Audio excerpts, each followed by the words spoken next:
What's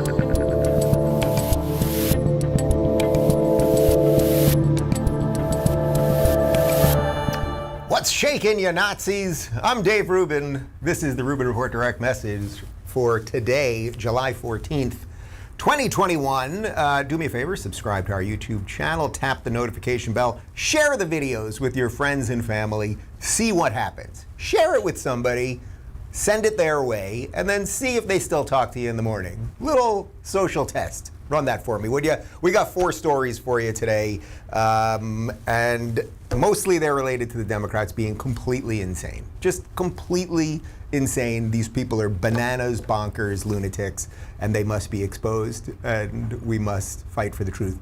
First off, Joe Biden, who is the president, he's got old person syndrome. Again, I don't want to say that he's got dementia. I don't know what he's got, but he's older and slower, and something ain't right there.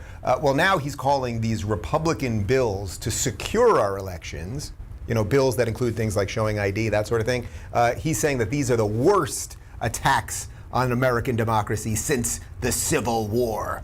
So he obviously forgot about that armed insurrection on January 6th that they were so worried about that, lasted for 2 hours and nobody brought a gun. So we're going to play some video of Joe talking about that. And then again, I will reiterate what I did yesterday because a lot of people were into it. I did what the media on all sides seems to refuse to want to do, which is actually read some of the bullet points that are in some of these Republican bills. And there's literally, there is nothing in there to stop people from voting. It's to ensure that people do vote fairly and that we count the votes fairly, et cetera, et cetera. Then MSNBC, I know you guys don't watch this because you're good people, you're good, sensible people, but a certain amount of people watch it. Fortunately, it's a decreasing amount of people that are watching it. But this Joy Reid, who I talk about often because the woman's just a crazy person. I mean, they have a legitimate crazy person running a show over there. She brought on one of these Republican Democrats that are freaking out about the Republican bill, the election bill, and are they going to have guns, people with guns scaring people in Texas when they go vote? That's what this woman seems to think. We'll show you that. MSNBC is basically just broadcasting from a mental institution. That's pretty much what's happening. Then we've got a couple interesting videos of the Department of Homeland Security Secretary and then some others talking about how Cubans shouldn't come here. I thought we were a nation of immigrants. I thought we welcome everybody, and if you don't let people in, you're racist, right? That's what we did for 4 years of Trump. But now not letting them in is cool. So we're going to show you that video. And then we're going to show you how things were a little different, how people like Bernie and AOC and Nancy Pelosi said slightly different things when Orange Man was in charge. And then finally, we haven't talked about him in a couple days, Lord Fauci, the infallible Fauci, he now wants 2-year-olds in masks. Yeah, year and a half later, 2 years old, getting a mask, kid. Before I do any of that, though, I just want to do a quick shout out to my friend and now California gubernatorial candidate, Larry Elder. Yes, that is right. Larry Elder, the sage of South Central, as he says, lifelong and lifetime California and Los Angeles resident. He is running for California governor. He's getting in a little bit late, but you know my feelings about Larry. He is perhaps the most important piece of my red pilling process in that moment that I know you guys have seen and millions of other people have seen in that moment when I was still on the left and I said something to him about systemic racism and he beat me senseless with facts. And as I describe in my book, I don't know how many people get to say that their best and worst career moment was at the exact same time, but I really believe that for me because in that moment, it was my worst moment because I wasn't armed and ready to fight back. I was just saying stuff, which is what lefties do. There's systemic racism. And because I said it, it exists. And then he came in ready with, information, and I wasn't ready. So it was my worst moment for that regard, but it was my best moment because after that, we were on Aura TV at the time. We had a big studio and a big crew and everything. And I went into the control room after, and there were a bunch of producers in there, and everybody was like, Dave, we'll cut that. Don't worry, we're not going to air that part. Don't worry, no one's ever going to see it. And I didn't even think about it. I was like, you know what, guys? If anything I do here is true, if I'm a decent person and a halfway okay interviewer, then we have to air that. Like, that was the important part. And we did air it, and the next day, suddenly it's going viral and millions of views, and it's clipped all over, and, conservative commentator destroys libtard and everything else. And I was obviously not thrilled at first, but then when I started looking in the comment section, I saw people saying, hey, you know, Dave seemed like he listened there, seemed like he was open to new information, like let's kind of see what happens. And well, flash forward 4 years later, I think you guys have seen what happened. So it was really my best and worst moment at the same time. In any event, Larry is a lifelong Los Angeles resident. He is, I would say, he's more on the libertarian side of a conservative, which is pretty much where I fall. He wants to open up the state. He wants to get rid of regulation. He wants to reduce taxes. He wants to basically reverse everything that Gavin Newsom has done. So I'm going to obviously have him back on the show to discuss the campaign, and I hope he's not getting in too late, and we shall see what happens. And, you know, in essence, I'm not endorsing anyone just this second, but in essence, he has my support until it goes awry, right? Like, unless he proves that there's some reason that I shouldn't support him. I know him to be a good, decent man. He's a friend. We've broken bread many times. And I'm just excited that a good human being who knows his stuff and cares deeply about Los Angeles, about California, is getting in, and we shall see what happens. Okay, first story. Joe Biden is freaking out about these Republican election bills. Now, to be clear, and I'm going to get into the specifics after we show you the Biden video, these election bills that the Republicans are putting up include controversial things like having an ID, and that they're going to have cameras when people are counting votes, and that we should have paper trails so that your touch screen actually matches the paper so that we will be able to audit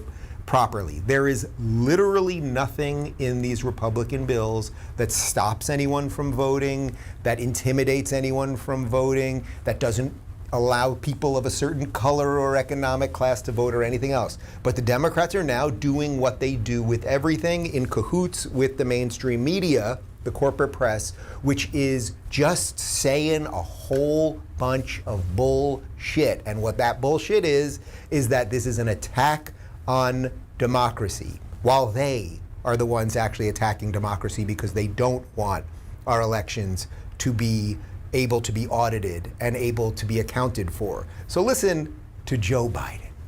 So hear me clearly.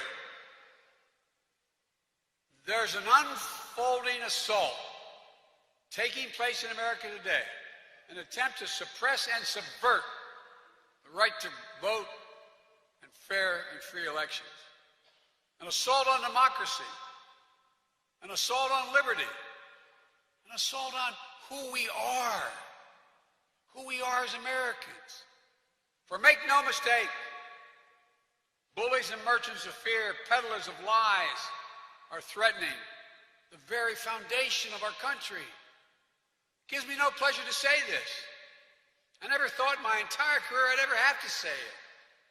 We're facing the most significant test of our democracy since the Civil War. That's not hyperbole. Since the Civil War. The Confederates, back then, never breached the Capitol, as insurrectionists did on January the 6th. I am sorry, but the President of the United States is an abject liar. Like, there is no other way to put it. He says there is an unfolding assault. Yeah, it's from you guys. You guys are the ones who are trying to make sure that anyone can vote without ID, that we won't have paper trails, that there won't be cameras so we can actually see if vote counting is fair. Notice he doesn't bring up any of the specific things in the bills. And this is what the Democrats keep doing. And unfortunately, because the mainstream media is so awful, nobody calls them out on it. They never say what's in the bills, but the bills are racist. The bills are an assault on democracy and an affront to the republic and free societies and the rest of it. He talks about peddlers of lies. He is the prime peddler of the lie, the big lie. It's the big lie that these bills are somehow racist and anti-American and everything else. Just to be very, very clear, and if you did not see our show yesterday, go watch it. And if you do dare be on Twitter, I sent out a Twitter thread with the shorter versions of the videos so that you can share them. These bills, including HB3, which is the one in Texas that everyone's freaking out about right now, include that you would have to have voter IDs and not even just driver's licenses, because not everybody has it, but you could even use just the last part of your social security number, so that we can make sure that if you're a citizen who's supposed to vote, you can vote. And that say somebody can't vote 10 times. and pretend to be 10 different people, right? It allows for extra time to vote. It allows for cameras while counting, as I said. It encourages employers to offer more time so people can vote on election day, and a series of other things like that. The only reason, here's the bumper sticker of today's show, the only reason the Democrats don't want voter ID and don't want a paper trail and don't want cameras when you're counting votes and everything else I just mentioned is because the Democrats want to cheat. That is, I'm sorry, but that is just the truth. Otherwise, none of this makes any sense, right? Like, why would they not be for these things? If they want free and fair elections that we can feel good about, feel like the system works, feel pride in America, and that one person, one vote is actually what's happening, why would you not want to secure our elections? They're trying to destroy our elections while they're claiming we're trying to destroy our elections. And by the way, this thing about this is the worst assault since the Civil War. So again, these are the same people who just said that, right? They just shot their load on that one, on the January 6th thing, right? That was the worst affront since the Civil War. They keep forgetting about 9/11. I was in New York City during 9/11. I remember what that was like when 2 planes crashed into the World Trade Center and killed almost 3,000 people, and the city was not right for months and months after that. I lived on 90th and 1st. If you want to check a map of New York City, or you know a little something about New York City, you know, downtown where the towers were is extremely far. It's sort of the polar opposite part of Manhattan than 90th and 1st, where I used to live by Gracie Mansion, the mayor's mansion. And for weeks after that, you could smell soot and you could smell debris, and the city was just completely paralyzed. Do you remember that, Joe? Do you remember that? Or somehow is having to show an ID more an affront to American democracy than that terrorist attack? I mean, these people are just patently ridiculous. I will say this, and this is a little offshoot of something that I've heard a few people say. Walter Kern implied this on our show on Friday, author Walter Kern and my friend Michael Malice, who obviously does the show often, that they're getting so hysterical right now that it does kind of show that we're winning. Like, I know it's hard to see that, because when you're just being like when you have a bunch of like bullshit just being poured on you all the time, it feels pretty awful, right? Nobody wants bullshit poured all over their head all the time, every day. But their lies when it comes to calling everyone racist, and their lies when it comes to election integrity, and their lies when it comes to virtually every issue, systemic racism and critical race theory in schools and everything else that I cover here every day, their lies are getting so over the top that I really do think they are starting to lose the narrative right now. And the question is, because the machine, whatever that thing is, it's evil and it's always a little bit ahead of us, right? It's always able to somehow survive everything, right? If you think about this in a Matrix style situation. Like, what's its next move? Is it going to just start having to ban more people because there's too many people saying things right now? There's too many people like, wait a minute, the Democrats are lying, critical race theory is in schools, the Republicans are trying to secure elections. So are you gonna have to shadow ban people? Are you gonna have to do more algorithmic tricks? Is Google gonna have to reorder information so that we're not gonna be able to find the truth? Like, how often, how many times can we debunk the nonsense on CNN or the nonsense on MSNBC, and then more and more people see it because more of us are online now than obviously watching those overly produced, ridiculous shows? Well, then what is the system's next move? I don't know. It could be to boot everybody. I don't know. They could just start booting more people, or making sure you guys don't see these videos. You know, how often do I say you guys subscribe, you click the notification bell, and you just don't see our videos in your feed? Like, we don't know what's going on, and because big tech has less transparency than the government, we got a real tightly wound problem. You see what I'm saying? Anyway, they're just liars, but the hope part of this is that as the lies get bigger, they are getting debunked in real time more and more and more.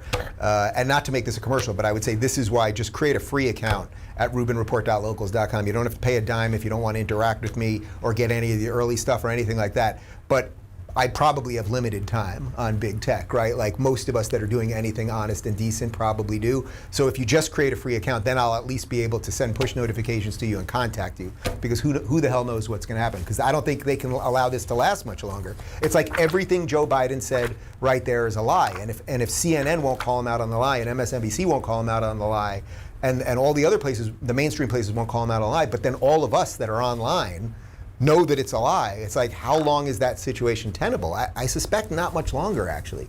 All right, let's move on to MSNBC. I know it's a completely bananas network, and I know you guys don't watch it and you shouldn't watch it, and I know that most of the hosts there are mentally ill, crazy people, but this Joy Reid really takes the cake on this stuff. She just brings on conspiracy theorists all the time. She makes up nonsense related to critical race theory. She calls everyone that doesn't agree with her a white supremacist and the rest of it. Well, yesterday she had Texas State House Democrat Dean Senfronia Thompson on to discuss what's going on in Texas. Now, you may know that a bunch of the Texas state Democrats have fled. They've literally fled Texas.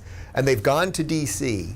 Because they don't want to have to vote on this bill. And now it's getting messy in Texas because Abbott is saying that they could be arrested on return. Like, it's a whole crazy situation over there. But notice, of course, that they don't tell you what's in the bill. They just tell you it's evil and racist and scary. And now there's going to be scary people with guns stopping people from voting. Take a look. We normally put poll watchers in minority areas, and they are normally people of different nationalities than the areas that they place them. And they are there to intimidate the workers, not the workers, but they intimidate the voters. And when people walk into a poll and they see these strange persons in their polling place looking at them mean-spirited, it's frightening. And sometimes they may just get up and walk out. Are they allowed to be armed? Can those poll watchers be armed? Well, that's a good question. Particularly since we have just passed the permitless gun bill, we know that the person themselves who presides over the poll can, in fact, have a gun. But whether the poll watchers would be permitted to have one is another question. I would predict that they probably could. I'm sorry. These are crazy people that live in a fictitious world, okay? There are strange people looking mean, and they might have guns. Now, putting aside just the general insanity of that, like, I know that I guess if you're watching MSNBC, that sounds like something like, oh my God, because of these Republican bills, the Republican bill must have some sort of provision that says that strange people with mean looks, that they are going to be standing outside the polls. Well, let's even pretend that that was true, that there was something in the bill that encouraged strange people with mean looks to stand outside the polling place. And let's even say that those people had guns. You're not going to believe this, but those people wouldn't know. I mean, first off, it's just not true. But those people would not know which way you're going to vote, so you'd still be allowed to vote. What they are doing is the worst sort of fear-mongering craziness possible. They don't mention anything that's in the bill. They mention things that they purport to be in the bill that involve strange people and the way they might look at you. And then, oh, people have guns in Texas, and then we're going to allow for guns there. And then I guess they'll just be shooting Democrats, right? Like, we're just going to have people outside. Who'd you vote for? Democrat? Like, come on. They're just. Don't watch MSNBC. I know you don't. But if you have a friend that watches MSNBC, you know what? If you have a friend that watches MSNBC and you send them an email and you say to them, dear so-and-so, I don't want you to watch MSNBC anymore. It's not good for you, okay? And then they write back to you and then they say, okay, I won't watch it anymore, because you've given them a couple reasons. Give them some bullet points, maybe link them to one of my videos. For the first 50 people that do that, and we get responses where they say to you, okay, I've decided I'm not going to watch MSNBC anymore. We'll give you a couple months free at rubinreport.locals.com, because we must bring sanity back to America. And what you just saw there is a completely fictitious, made-up story being delivered by Joy Reid talking to this Democrat who fled the state, shirked her responsibilities as a Democratic congresswoman from Texas, just like a whole bunch of the other ones did, so that she can go on these TV shows and pretend that strange people with evil, they're going to give them the evil eye. Lordy, lordy. All right, it gets crazier. So look, there's this whole situation going down in Cuba. The people of Cuba want to be free. It really is as simple as that. Like, I don't need to give you much more detail on the story than that. The people live under a communist regime. People don't have ownership. They don't have the ability to spend money freely and actually build generational wealth and make all of the great successes that you can do here in a capitalist country. And as I mentioned, I was just in Florida and Miami this past weekend. There are hundreds and thousands of, if not hundreds of thousands, of Cuban immigrants there. They love America. They are so proud of America. They are the reverse of everything the mainstream tells you. And they are hardworking. They're doing all the tough jobs so they can build better lives for their families. And just listen to Marco Rubio's personal story, okay, or Mayor Suarez there, or a litany of other people, okay? So the Cubans want to be free. So our administration is pretending that, no, these rallies where they're literally yelling freedom. They are yelling freedom and liberty. Those are the buzzwords that they're yelling. It's not really about freedom or liberty from communism. It's because they want more COVID vaccinations. That's what these ridiculous people in this clown administration that we have are doing. Well, now, Department Health Secretary Ali Mayorkas is got a warning for Cuban refugees. He doesn't want them. Let's take a look. Allow me to be clear. If you take to the sea, you will not come to the United States. The time is never right to attempt migration by sea. To those who risk their lives doing so, this risk is not worth taking. Again, I repeat, do not risk your life attempting to enter the United States illegally. You will not come.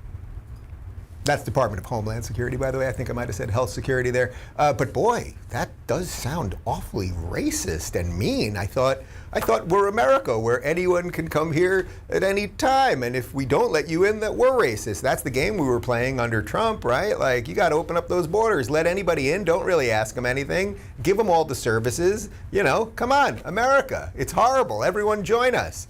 You may also remember this lady, cackling Kamala, just a few weeks ago, talking about our border. I want to be clear to folks in this region who are thinking about making that dangerous trek to the United States-Mexico border.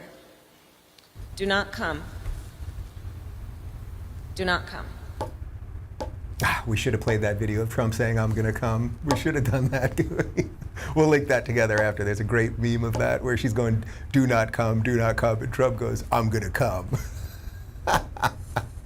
Anyway, she's a racist, obviously, by her own words, right? Because when Trump was saying don't come or you have to come, Trump actually never told immigrants not to come, by the way. If you listen to all the videos of Trump on this stuff, he would say we have to have a legal process. We have to have a border so we know who's coming, and then we can have a legal process to allow immigrants to come. So, look, by their own words, our Department of Homeland Security and our Vice President are racists, and they obviously hate Cuban people. Now, in a way, they do hate Cuban people because, as I just said, Cubans come to America and love the American dream, perhaps more than any other immigrant group, right? Like, maybe not more than any other immigrant group of all time, because we had plenty of immigrant groups that have come over decades and loved it. But like, as first-generation immigrants in a modern context, in the context of 2021, I don't know of a group that loves America more. There might be from maybe somewhere in Africa that come and work very hard, and, you know, some from Mexico, but like, Cubans come and they love America, and it's pretty freaking spectacular. Well, now let's show you some video of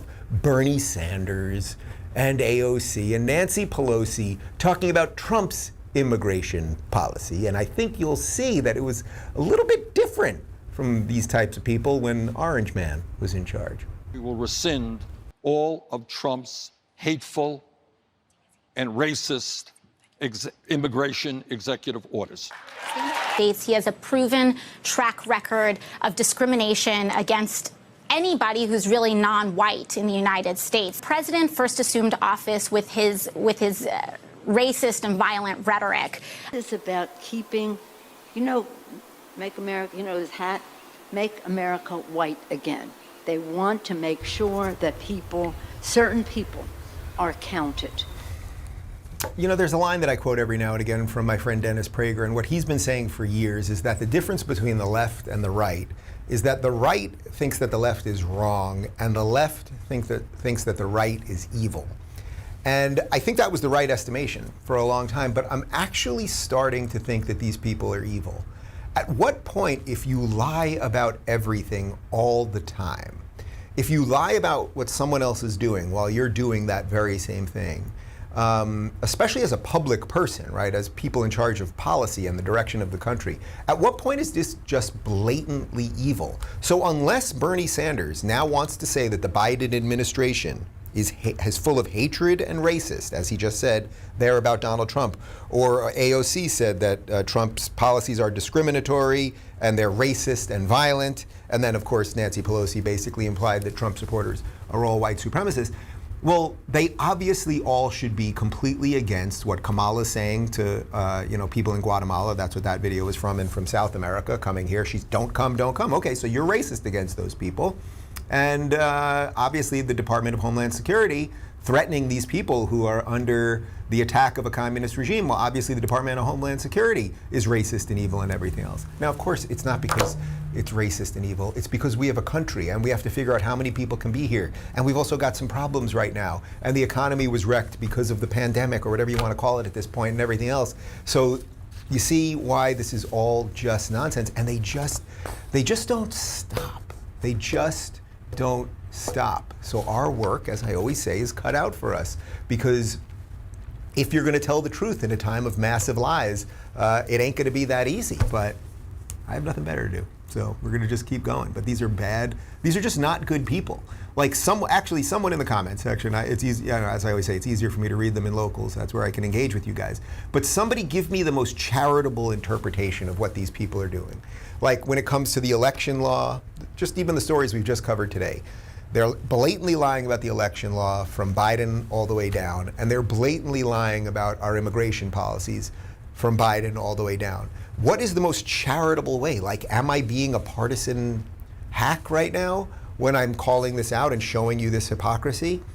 Is there a way that, do I have a blind spot here because I'm just so fed up with the Democrats? Please show it to me if there is. By the way, if you want to have a little more context on this, I did an interview with Samuel Rodriguez, who I think has worked for 4 administrations with immigration, if I'm not mistaken.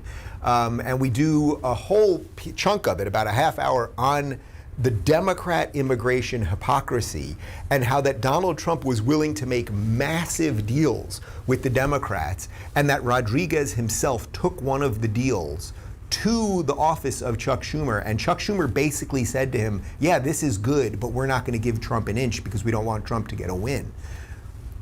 These are just facts. These are just facts. So somebody tell me the charitable version of what I'm doing. Are they just lying about absolutely everything, or am I missing something? Because I would love to be missing something. I wish these people were not as bad as I now believe them to be. Whether it's Joy Reid lying about guns and scary people with voting laws, and Biden with the voting laws, or what they're saying about immigration or anything else.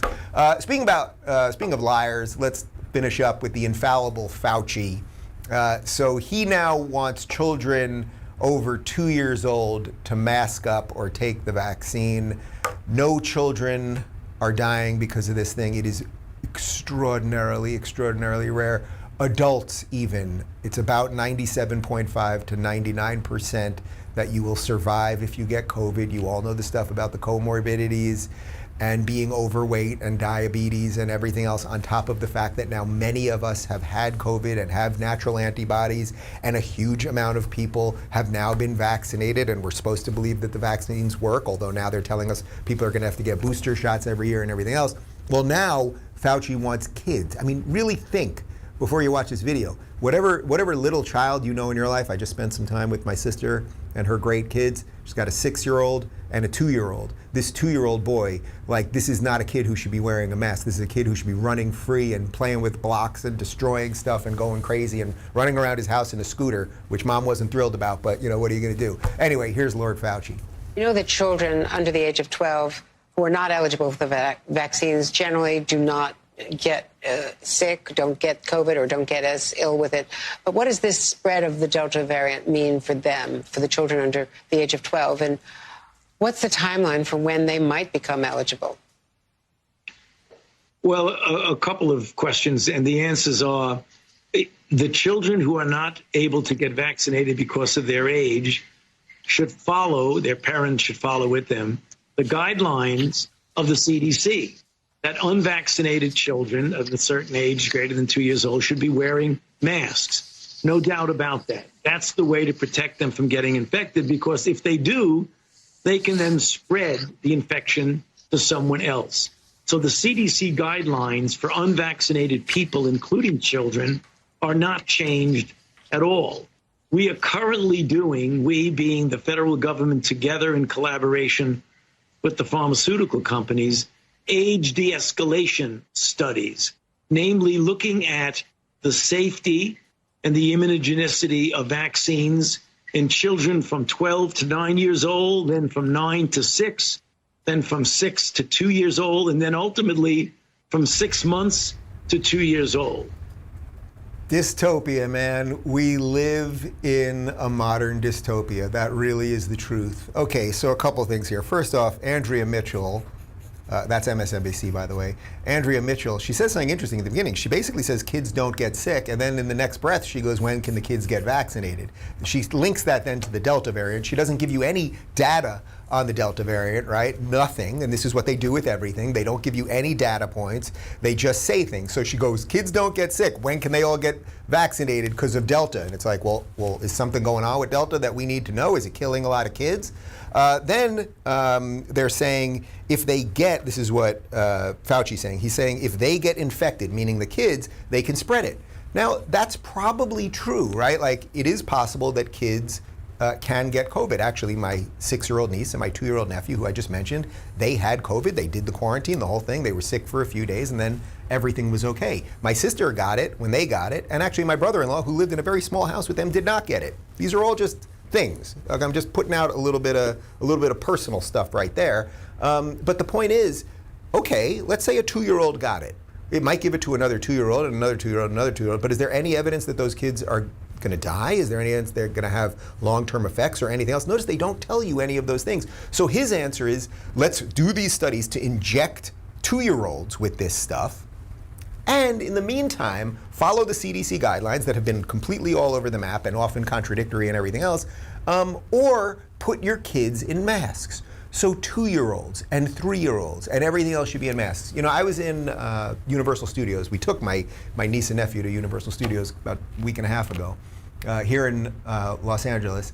And I would say half the kids there were in masks. So you got kids walking into Harry Potter land, kids on outdoor roller coasters, kids that should be laughing and smiling and running around. And it's LA in the summer. It was like 95 degrees.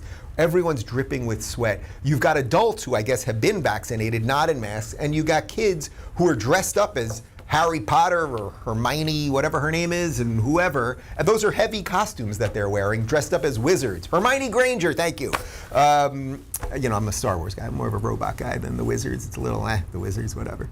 Oh, you got a little stick and you can fly on a broom, zippity-doo-dah. It's like, give me a lightsaber. All right, but the point is, they're ruining children. They're ruining children. Fauci is just ridiculous. I can't believe that Biden's my president and Fauci is my chief medical officer. Like, what is going on here? What is going on here? Anyway, people, as I said yesterday, I hope when you watch the show you feel a little dose of sanity. And again, they're going crazy because people are waking up. So let's just keep pushing. Let's just keep pushing. Let's just keep doing this together. That's what we can do. We got a Friday roundtable for you. I know we haven't done it in the last couple weeks because of some of my travels. Rogan O'Handley will be on the show. Lawyer Ron Coleman and Ali Stuckey from The Blaze will be recapping everything going on in the world. I suspect some of the things we spoke about today will continue to unfold. And part 2 of my interview with Republican Minority Leader Kevin McCarthy is up on YouTube right now. And of course, the full thing is up ad-free and early at RubinReport.locals.com. Have a great day, everybody. Get out there, breathe some fresh air, take your dog for a walk, stretch your neck, maybe do some yoga, lift some weights, do a little cardio. God bless you. I'll see you tomorrow.